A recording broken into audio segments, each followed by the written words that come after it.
தேசிய மக்கள் சக்தி அரசு தற்போது பதற்றமடைய ஆரம்பித்திருப்பதாகவும் அவர்கள் ஊடகங்களை கையாளும் விதத்தில் இது தெளிவாகிறது என ஸ்ரீலங்கா பொதுஜன பெரமுனவின் முன்னாள் நாடாளுமன்ற உறுப்பினர் சரித்த ஹேரத் தெரிவித்துள்ளார். இது தொடர்பில் ஊடகங்களிடம் அவர் குறிப்பிடுகையில், அண்மை காலமாக அரசின் பிரதிநிதிகள் சிலர் ஊடகங்களுடன் முரண்பட்டு வருகின்றனர்.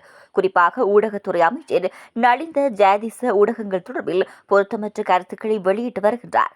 சில சந்தர்ப்பங்களில் கருத்து வெளியிடுகையில் பத்திரிகைகளின் பெயர்களை குறிப்பிடுகின்றார். நாடாளுமன்றத்தில் தொலைக்காட்சி அலைவரிசைகளின் பெயர்களை கூறி உரையாற்றுகின்றார்.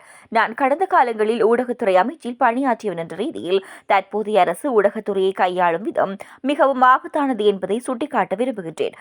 அரசு தற்போது பதற்றமடைந்து துலங்களை வெளிக்காட்டும் நிலைமை அடைந்திருக்கிறது.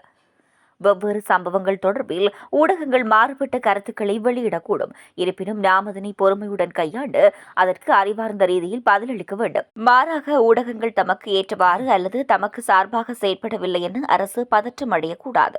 எனவே பிரதமர், ஊடகத்துறை அமைச்சர் உள்ளிட்ட அரசின் பிரதிநிதிகள் ஊடகங்களை பெயர் குறிப்பிட்டு தாக்குவதை உடனடியாக நிறுத்த வேண்டும். முன்னாள் ஜனாதிபதியின் பொருளாதார திட்டங்களை தவறு என்று தேசிய மக்கள் சக்தியினர் விமர்சித்தனர். தாம் புதிய பொருளாதார கொள்கையை கொண்டு வருவதாக கூறி அவர்கள் ஆட்சிப்பிடம் ஏறினார்கள்.